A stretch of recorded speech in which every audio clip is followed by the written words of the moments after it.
అనే పేరు ఎందుకు వచ్చిందంటే ఎప్పుడు కూడా ఆ చుట్టూ ఉన్న కొండలన్నీ కూడా మంచుతో కప్పబడి ఉంటాయట.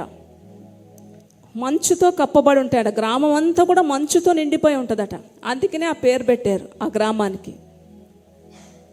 అయితే అక్కడ ఒక చర్చ్ నిర్మించబడింది. ఆ చర్చ్ నిర్మాణం యొక్క ప్రతిష్టత అంటే చర్చ్ ఓపెనింగ్ ఇంకొక 10 రోజుల్లో జరగబోతుంది. అక్కడ ఒక పెద్ద కొండ చుట్టూ కొండలే, మొత్తం మంచుతో కప్పబడి ఉంటుంది ఆ గ్రామం. అయితే ఒక కొండకి ఆనుకొని ఒక చర్చ్ నిర్మించారు. ఆ చర్చ్ యొక్క ప్రతిష్టత ఇంకొక 10 రోజుల్లో ఉంది. ఈలోగా ఏం జరిగిందంటే బిల్డింగ్ ఇన్స్పెక్టర్ వచ్చారన్నమాట. బిల్డింగ్ ఇన్స్పెక్టర్ వచ్చి పాషగాతో చెప్తున్నారు, మీరు కట్టిన చర్చ్ యొక్క సైజు పార్కింగ్ ప్లేస్ కన్నా పెద్దదిగా ఉంది. సో పార్కింగ్ ప్లేస్ చాలా చిన్నదిగా ఉంది. మీరు కట్టిన చర్చ్ సైజ్ కన్నా పార్కింగ్ ప్లేస్ చాలా చిన్నదిగా ఉంది. మీరు ఇక చర్చ్ పార్కింగ్ ప్లేస్ ఇప్పుడు మీరు ఎక్స్టెన్షన్ చేయాలి, పెద్దది చేయాలి. పెద్దది చేయకపోతే ఈ చర్చ్ ఓపెనింగ్కి ప్రతిష్ఠించుకోవడానికి నేను అనుమతి ఇవ్వను. ఎందుకంటే ఒకవేళ నేను కానీ మీరు చర్చ్ ఓపెన్ చేసుకోవడానికి కానీ నేను అనుమతించానంటే ఈ చర్చ్కి వచ్చే కార్లు వెహికల్స్ అన్నీ కూడా ఈ పార్కింగ్ ప్లేస్ సరిపోదు కనుక ఈ వెహికల్స్ ఈ కార్లు అన్నీ కూడా రోడ్డు మీదకి వచ్చే అవకాశం ఉన్నాయి. సో ఇప్పుడు ట్రాఫిక్కి అంతరాయం జరిగిపోతుంది. ట్రాఫిక్ ప్రాబ్లమ్స్ చాలా ఎక్కువైపోతాయి ఇక్కడ. కనుక మీరు అర్జెంటుగా ఈ యొక్క పార్కింగ్ ప్లేస్ మీరు పెద్దది చేసుకోవాలి. చేయకపోతే మాత్రం మీరు చర్చ్ ఓపెన్ చేయడానికి నేను అనుమతి ఇవ్వనని చెప్పి బిల్డింగ్ ఇన్స్పెక్టర్ వచ్చి చెప్పి వెళ్ళిపోయాడు. చర్చ్ నిర్మించుటకు తనకున్న స్థలం అంతటిని వారు ఉపయోగించడం వలన ఇంకా పార్కింగ్ ప్లేస్కి ఇంకా అక్కడ ప్లేస్ లేదండి. ఒక అడుగు కూడా వెనక్కి వెళ్ళడానికి లేదు. ఎందుకంటే చర్చ్కి ఆనుకొని ఏముంది, ఒక కొండ ఉంది. పార్కింగ్ స్థలం పెంచడానికి ఒక్క మార్గమే ఉంది. అదేంటంటే ఒకే ఒక్క మార్గం. ఆ యొక్క పార్కింగ్ ప్లేస్ పెంచాలంటే ఒక్క మార్గం ఏంటంటే ఆ యొక్క పర్వతాన్ని వెనక్కి జరపాలి. ఏం జరపాలండి? ఆ యొక్క పర్వతాన్ని వెనక్కి జరపాలి. ఆ పాస్టర్ గారు కానీ ఆ పార్కింగ్ ప్లేస్ జరపకపోతే చర్చ్ యొక్క ఆ ఓపెనింగ్ అనేది మొత్తం కూడా ఆగిపోద్ది.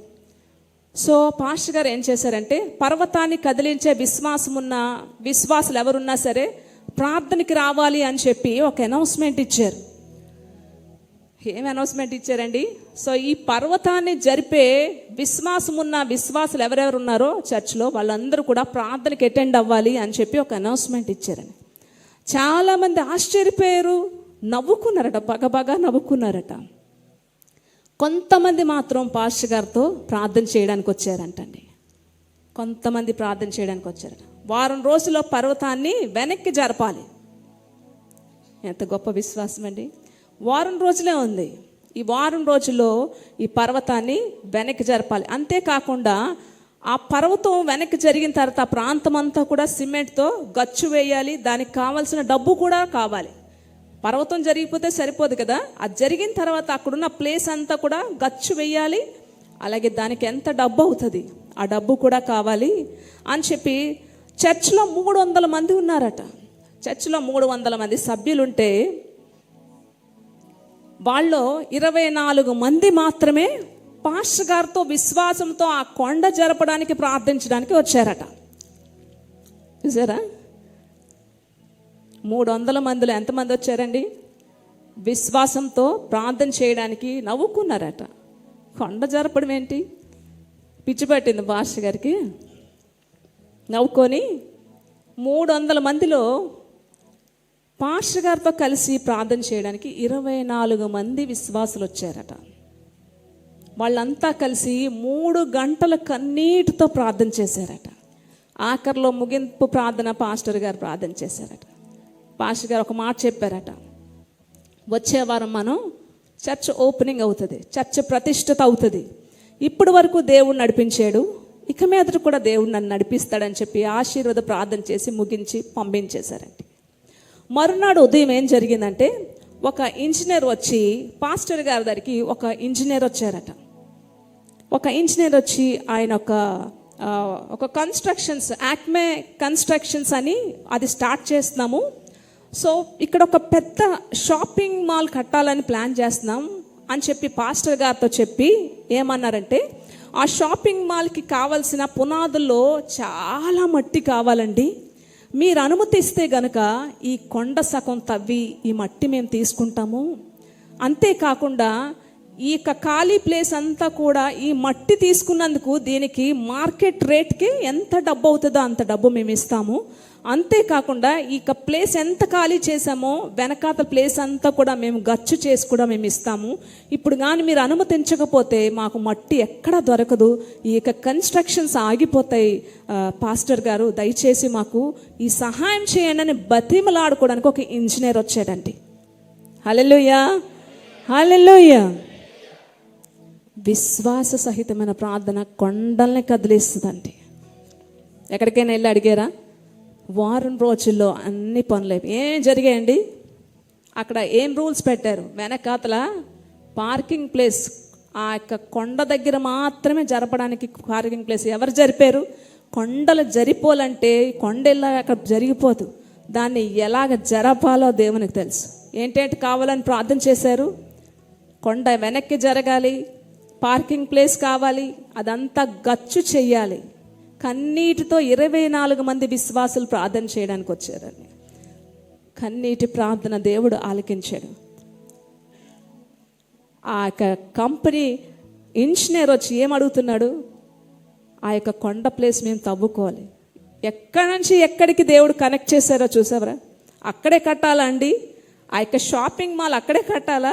దేవుడు ఎక్కడైనా కట్టిస్తాడు. నీ కోసం చెయ్యాలంటే ఎక్కడి నుంచైనా, అమెరికా నుంచైనా దేవుడు నీ కోసం తీసుకొస్తాడు. హల్లెలూయా, హల్లెలూయా.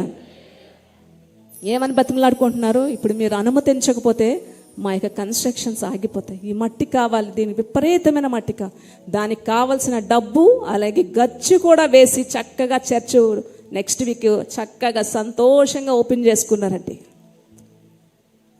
నేను ఒక ప్రశ్న వేస్తాను, అదే సంఘానికి మీరు సభ్యులైతే గనక ఎంతమంది అండి ప్రార్థన చేయడానికి వెళ్తారు? ఎంతమంది నవ్వుకుంటారు?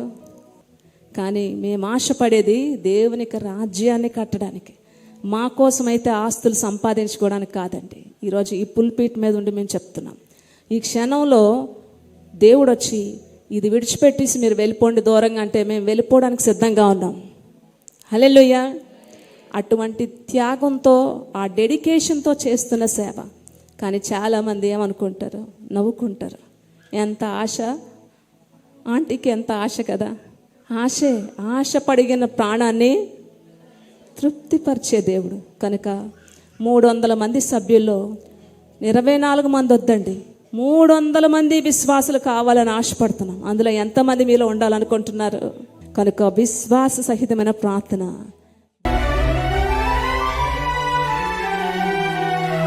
ఆశల